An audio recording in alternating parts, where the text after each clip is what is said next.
Gou, thank you so much for joining me today. Thanks for having me, Prateek.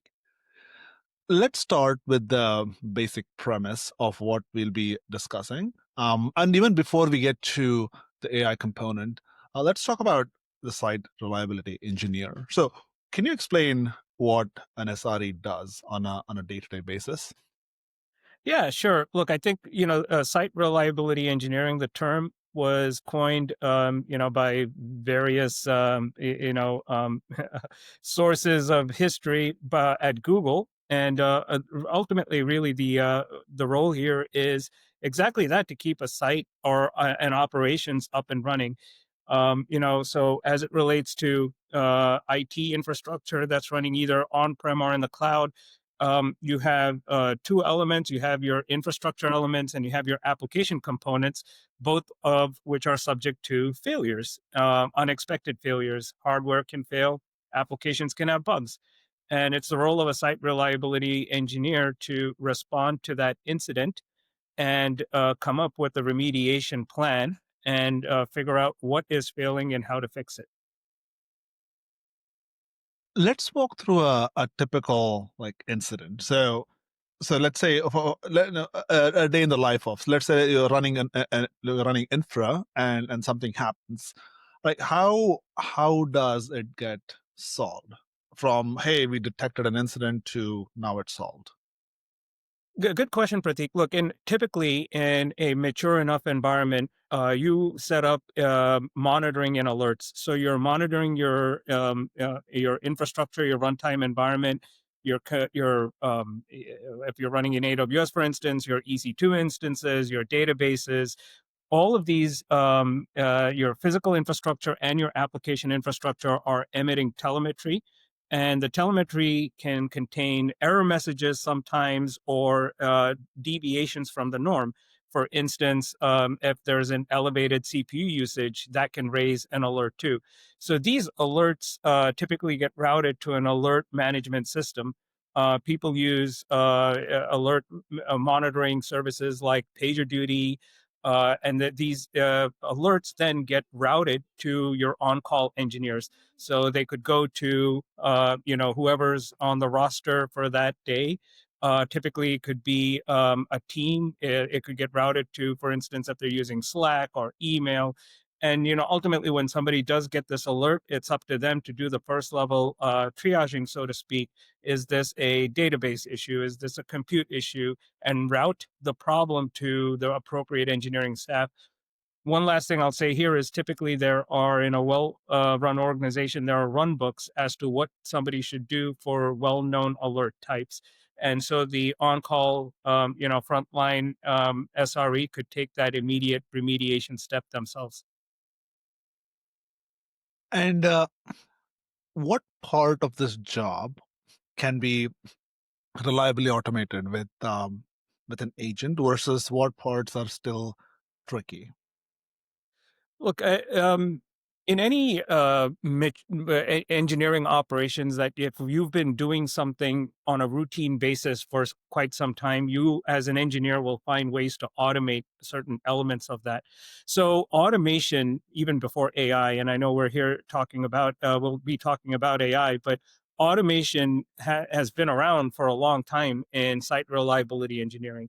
The ability to, for instance, take out noisy alerts.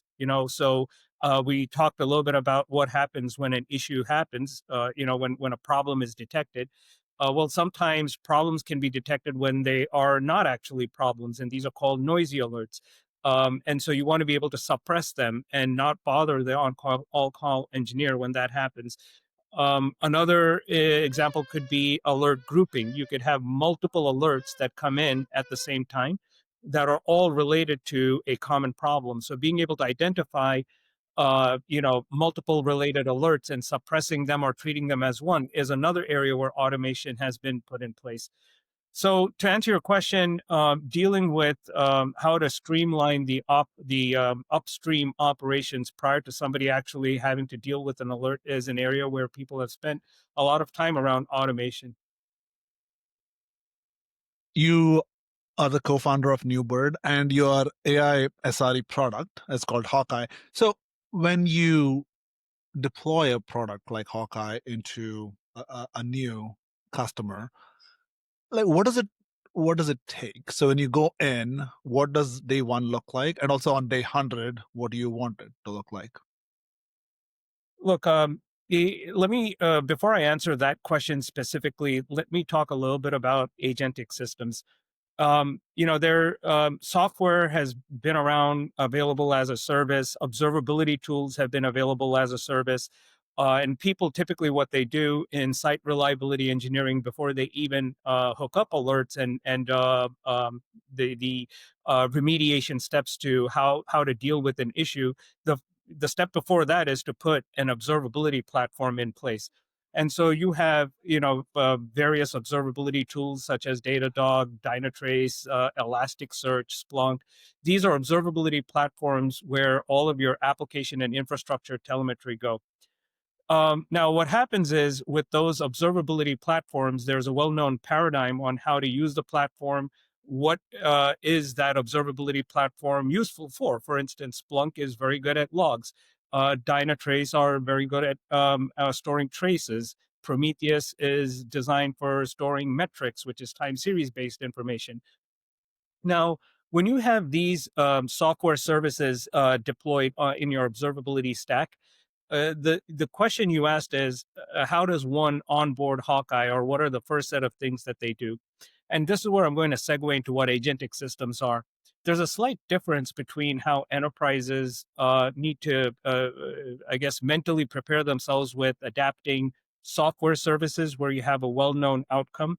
It's a service you're subscribing to. In the observability case, it's a database. You're sending all your application telemetry to this data service, and you're paying for how much data you're storing there. There are costs associated with every time you have to ingest data and every time you have to extract data from it. There are dashboards that you will build around those observability platforms to be able to aid you with visualization so you can actually see what's going on. Well-known practices and how to deploy observability software. Agentic systems are a little bit different because they're designed to be more creative and think human-like. And so they are coming up with new decisions on the fly. That's the whole point behind using Gen AI and LLMs. The idea here is we are hoping that these LLMs have seen so many different problems out there and have been trained on a lot of different scenarios that people have painfully solved. And what these LLMs are doing now in the SRE case, when we deploy an agentic SRE, is they're trying to apply that same thought process like a human being would have done or some human being had done in the past for a very similar situation. It applies pattern matching. It says, hey, this particular incident I'm looking at kind of looks similar to something I have been trained on from way, way back in the past, from a different scenario that looks similar to this. So now let's bring this with this background. Let's bring it down to your question. How do people approach embracing Hawkeye and agentic systems? You asked me about a day one and a day 100 scenario. On day one, the first thing you do is you obviously provide Hawkeye with access to wherever your telemetry exists, your observability platforms. And that's typically as simple as providing the API keys to your software that you're running as a service, the observability software you're running as a service. Invariably, you have more than one. And so in a mature environment on day one, typically we're seeing that Hawkeye or agentic SREs are hooked up to at least 6 or 7 different observability sources or telemetry sources. Simple example, your logs could be sitting in Loki or Elasticsearch. Your metrics could be sitting in Prometheus. You could have different section of your application logs going to Splunk. Your infrastructure telemetry could be sitting with your cloud provider's CloudWatch. And so right here, you can see how I'm adding up 4 or 5. And this is very typical where you have different sources of telemetry. It's a good design practice to send your infrastructure telemetry to things like CloudWatch and your application telemetry to application monitoring platforms. To answer your question, day one, you hook Hawkeye up to your observability platforms. You let Hawkeye go in and see historically other problems that have happened in the past so it can kind of learn about the type of problems you're seeing. Before going to day 100, let's just take into account what happens after the first week. Typically, there's some learning on both ends. Hawkeye learns a little bit about your environment, and you learn a little bit about Hawkeye's strengths and weaknesses with your environment. And it's no different from hiring an engineer.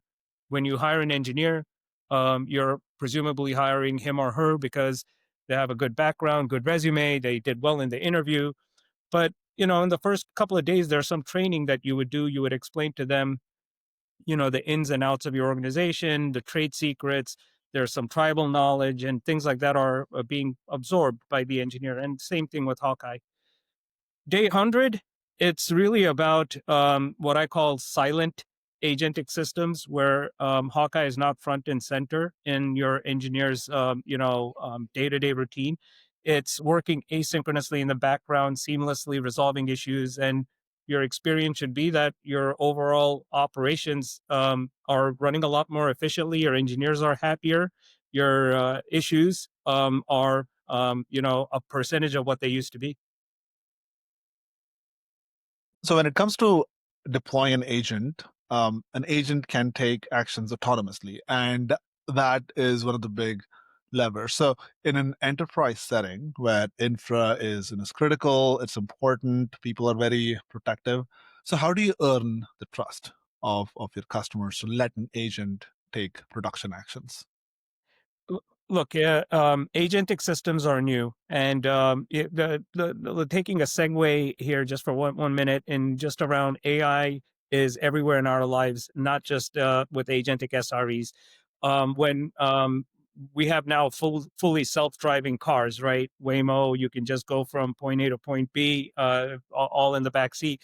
We didn't get here overnight. There was initially level 1, level 2 self-driving, and there was always a human in the loop. There was a period of time where the machines were learning and people were learning how to use the machines. And it's similar over here. Over time, we gained the trust enough that I can now sit in the backseat of a car. I think some of that is ahead of us here because agentic systems, as being deployed in IT infrastructure, are relatively new. Companies like NeuBird AI are leading the way in how these systems need to be built. So with that said, we deploy Hawkeye such that there's always a human in the loop where Hawkeye can take automated actions, but the way in which it does that is by getting the final feedback from a human user. So it can say, here's the remediation steps, here's exactly the change that needs to happen, here's the code fix that needs to be done, here's the infrastructure change that needs to be done. But it can do things like submit a PR where somebody else has to approve the final action. After a period of time, if people have approved enough actions for Hawkeye, or maybe sometimes a human can come back and say, look, this action is almost correct, but I want you to change just this slightly.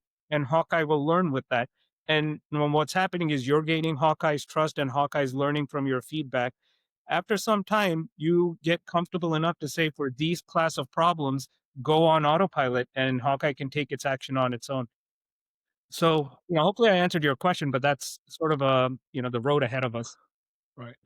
And how do you version the agent behavior and explain why a remediation was chosen? If somebody was to come back and say, hey, it's running autonomously, it's doing a bunch of stuff, and they want to understand a specific course of action. So how do you think about uh, tracking agents' behavior? That's a great question. Tracking and actually transparency are a critical element to agentic solutions. You don't want to go from here's the problem and therefore here's the solution and nothing in between. That's not how humans interact. You today, when you hire an engineer and you ask the engineer to solve a problem, typically you have a dialogue with them and you say, what was the issue? How did you come up with a solution? Let me hear your thought process. Here we call it in agentic systems a chain of thought, and being able to disclose that chain of thought, document it, either in your ITSM system or by communication. You can chat with Hawkeye too and say, please explain to me your thought process, and it'll tell you how it came up with it. That information is transparently communicated. If you like it and you say this was a good result, that is versioned. That chain of thought, and Hawkeye will make a note for itself saying, for this action, I came up with this. So for this incident, I came up with this action, and people seem to like it. That's positive reinforcement. and it keeps that in mind, and will try and leverage that learning in the next issue that it solves. And taking a level up, when you've been in infra for a long time, you've been a great experience. So if you look at deploying agents into the infra world, like what's the philosophy on just product building? Like what needs to work well? How do customers think about it? Just and if you were advising a younger company on hey, deploying into infra, what would you tell them? What I would say is the following: agentic systems are new, but and also in a way they are just an evolution or a step forward with things that we've always been doing. If you were to approach embracing agentic systems as a further extension of automation, that's a good place to start, because ultimately what you're doing is you are equipping your engineering team with more productivity, more tools, so that they can focus on what's actually more important, the creative element of things. So if I were talking to a younger company, somebody that is starting fresh, what I would say is, look, organize your team around creativity, because the mundane things associated with running day-to-day routine operations, just like yesterday you would rely on automation, you're going to rely on agentic systems. First of all, you will not just only have one agent. You probably have a coding agent. You will have something like a DevOps agent. You will have that working in conjunction with an AI SRE agent like Hawkeye. What you're doing is you're setting yourself up for further automation, more tools, so that your engineers can focus on building create the creative aspect of things, and they can defer the more mundane routine operations that, quite honestly, is just repetitive, and that if you would have automated, you could now send to an agent. So it's, think of it as automation on steroids.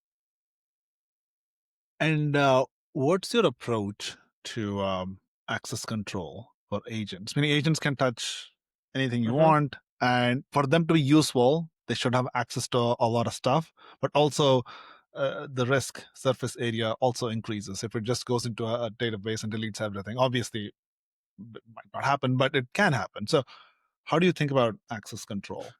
Look, agents are subject to what they have been given access to. And what I mean by that is, and the way in which they've been given access to that resource. Luckily, this is not brand new. These systems have been in place forever, not only because of agents, but humans need restrictions too. A human can go in and accidentally delete a database. This problem is not brand new, has always existed. So, what did we do? We created restrictions at the API layer. All of these observability platforms that we have in place, they have restrictions implemented so that in some cases it's read only. You can read the telemetry, but you cannot write to it. You can read the database configuration information, but you can't delete anything. These restrictions have always been put in place. They exist today, and those are the only ways in which agents will interact with your systems. Um, in the only cases where you provide an agentic system with access is where it is creating a remediation report. It's probably writing those reports and the corrective steps into the ITSM system, which are typically safe to do, because that's a place where anybody can edit, add notes. That's a communication tool. And so you would definitely give write access there, but that's more of Hawkeye communicating what its intent is. Let's move to company building. So you built an infra before, great experience on Citrix, Portworx, and in leadership teams. So now that you're building in the AI era, so what muscle memory helps as you're building NeuBird, and also maybe what is something that you had to unlearn or doing you're doing a different way in the AI era? Two things I'll say here. The For us, luckily, in what we're doing at NeuBird.ai is we are building an agent that mimics what we as a engineering team here at NeuBird do. What I mean by that is we are industry practitioners. We have in all the companies that you just mentioned, whether it's all the way from early 2000s, which was Net 6, which was secure application access infrastructure software to Ocarina, which was a storage company, and then to Portworx, which was a cloud native data management company. These are all in the areas where we've had to deal with all of the hard problems that our agent is trying to solve. Why did my application crash? Why is my application slow? Why am I getting timeouts? Why is the database failing? We've seen every possible problem in the IT landscape. So to answer your question, what you asked me about the muscle memory, all of those things that we have learned the hard way as human beings, what we're doing is we're codifying that in an agentic system. In other words, um, Hawkeye sort of thinks like me and thinks like some of the other engineering staff at NeuBird. It's we're creating another persona that mimics how we would go about solving a problem. So all of those things that we've learned are making its way into agentic platforms, and anybody building an agent, I think, would share a similar story. Um, Second part to your question is how, in terms of company building, what are we doing different? We think AI first. We think agentic solutions first. We have built everything at a record-breaking speed. This to get to where we are today would have taken us many years a couple of years ago without AI. We use AI exhaustively in either coding or code reviews or testing. We have our agents argue with each other so that they can get better and purposely contradict each other, complement each other. We deploy so many of these tactics that is a brand new way of thinking and designing and building software. I was at AWS a couple of weeks ago for an AI summit where it's at AWS Accelerate, where they are allowing for, I guess 40 or so technology companies in the Gen AI space to collaborate with AWS and amongst each other. Every one of those companies is an AI first company. They fully embrace agentic systems. They build all of their software using AI, and it's just amazing to see how fast they can move. And when it comes to building an AI product for infra, where does the durable edge come from? Data network, distribution, integrations, agent playbooks. There's so many ways, but AI plus infra, where do you think the edge actually is for a new company? Trying to understand your question. When you say the edge is, Your advantage over others as you're building the company here. look, the primary advantage is the problem that we are setting out to solve, which is building an agentic system in the first place, as opposed to using, and please interrupt me if I misinterpret your question, but AI ops have been around, but traditional AI ops have been rooted in machine learning. It's about solving for a set of known outcomes that you routinely happen. An example is what I said at the beginning of this recording, which is if you're doing something like incident deduplication or incident correlation or incident grouping, that can easily be done through machine learning. But to take that same technology and then say, here's my complex infrastructure stack where I have a web application talking to a Kubernetes cluster, which is reliant on some data services, you wouldn't be able to do that using the same machine learning approaches. So our advantage or edge, so to speak, comes from us embracing the fact that we think LLMs have a lot of rich reasoning capabilities in them, and being able to extract the reasoning capabilities as opposed to applying a traditional opinionated way of doing something, which is what happens in machine learning. These are two diametrically opposite ways of solving a problem. Our edge, in my opinion, comes from us fully embracing LLMs and the agentic way and the Gen AI way of doing things. One thing I'll add to that is we strongly believe in what's called context engineering. What we do at NeuBird is understanding that LLMs have a lot of rich reasoning capabilities, but they're only as good as the context they're provided, garbage in, garbage out. So we fully focus on eliminating the noise and extracting exactly the right telemetry context so that our LLMs can do the best job possible. That becomes our IP advantage. And yeah, that and just being a startup, being a small company, you're moving at paces that incumbents couldn't move. So that always helps. Right. When you think about the models, so many models are available now. Everyone's competing, large foundation models. Now, how do you think about model choice for your agents, and specifically a big foundation model versus a specialized model? And also, how do you measure the agent's like reasoning quality over time? Obviously, you want the agent to get better over time. So is it Yeah. exactly in lockstep to what the foundation model is doing, or do you have your own way of measuring how Hawkeye is improving over time? We both. First of all, we use foundational models, and we use what's called a squad of foundational models. What that means is different models are good at different portions of the reasoning stack. Some models are better with reasoning for time series type information. Other models are better at extracting value out of logs. So we are constantly we use an array of different models. We also constantly keep changing the models if we find a new model that comes along that can do something a little bit better. And by the way, there's three axes to measure a model on: the quality of its inference. Okay. The second one is the speed at which it operates. And the third one is cost. And so we have to constantly keep these three axes, so to speak, in harmony. So it's not just that a new model came out and it can reason better and we're going to switch to it. We have to measure it against these three things. So we have metrics and tests put in place, or otherwise known as evaluations. And luckily for us, it's kind of easy to measure when models come out. How is we can track how Hawkeye is doing? How do we do this? Well, in our cases, the fact that we're going to run into a brand new IT issue that the universe has never seen before is minuscule. So we're not solving for that problem. Almost any issue that we're solving, there are existing examples of those problems.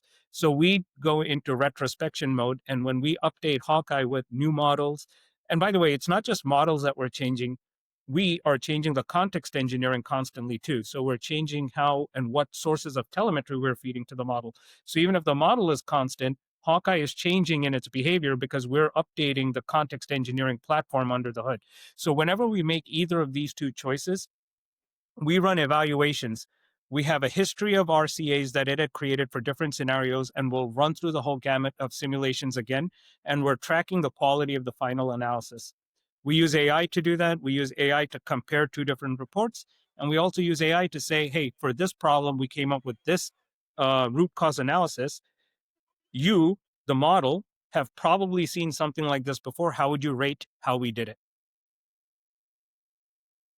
That's great. And when you look at shaping this product, I'm sure like internally there must have been for features like debates and arguments, and some things get shipped, some things don't get shipped. So looking back with the benefit of hindsight, what's the biggest product bet you had to make that was at the time maybe controversial, or maybe you had to debate a lot internally? There have been quite a few of those, but if I had to pick one, I would say a lot of people that were building agentic systems, even till today, prefer the chatbot style approach, which is everybody wants to become the next Chat GPT. We took a different approach, meaning chat or the ability to interact with the agent is necessary, but that's not the primary mode.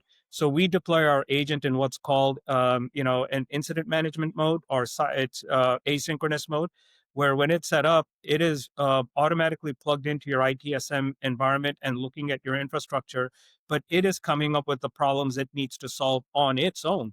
And then we'll let the other on-call engineers know if it detects a problem and it solved it. It will say, here's the problem I found and here's my remediation.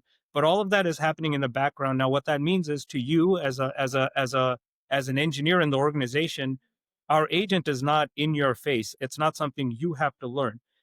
It's something that hopefully is benefiting you, but that's happening silently in the background. In other words, you don't have to alter how you do your work. Hopefully the way in which you do your work is silently getting better over time. Your quality of life is improving without you being explicitly told all the time, this is what you need to do. Amazing. I have one final question before we go to the rapid fire round. And this is about the AI advancements that are happening. So, as it pertains to you building NeuBird, what AI advancements are the most exciting to you right now? Look, anytime there's a new model that has advanced reasoning capabilities, especially as it relates to coding agents, that's always something that's super interesting for us. Some of the things that aren't really that interesting are sometimes models will come out with much larger context windows, and we really don't care about that because our belief is too much context is, in our case at least, it works against the quality of the investigation. So the reasoning capabilities excite us. The speed of the model, that's kind of important because it ultimately relates to how many issues can we solve within any given hour. Um, what is the latency from when an issue happens to when we can get a root cause analysis? Those things are important. Those are the elements that really interest us. If I had to pick one other thing, um, the agent to agent and MCP work has been pretty interesting, although quite new. And I think the adoption of both of those will happen after people start embracing agents in the first place. So that's something that we expect to see pick up more toward the second half of next year. Amazing. With that, we're at the rapid fire round. I'll ask a series of questions and would love to hear your answers in 15 seconds or less. You ready? Sure. All right. Question number one. What's your favorite book? Yeah, I really don't read too many books. You ask my wife, she'll say the same thing. She's the reader in the house, so I wouldn't be able to answer that. All right. Next question. Which historical figure do you admire the most and why?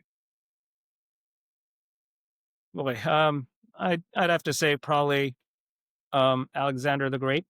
Um, just the time period in which he lived and what he could accomplish then, and the people he could motivate to do what he did. I thought that was pretty impressive. What's the one thing about SRE that most people don't get? Sleep, how sleep deprived they are. What separates great AI products from the merely good ones? It's all about the level of accuracy. It's so easy to build an AI product that is, oh wow, like 90% of the way there. Getting to 99% of the way there, that's near impossibility. What have you changed your mind on recently? Choice of clothes, go for comfort. Right. What's your wildest AI prediction for the next 12 months? 12 months would be, I am going to say, look, I'm rooting for this because we're in that space, that the adoption of agentic systems in especially the IT SRE ops environment, where people are saying that the average number of issues that people are facing or the downtime has gone down by 50% or less. More, sorry. All right. Final question.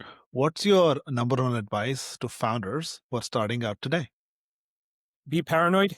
And if you have an idea and you think it's a good idea, guess what? There's 10 other people behind you with the same idea. So run as fast as you can. Be the strongest athlete you can.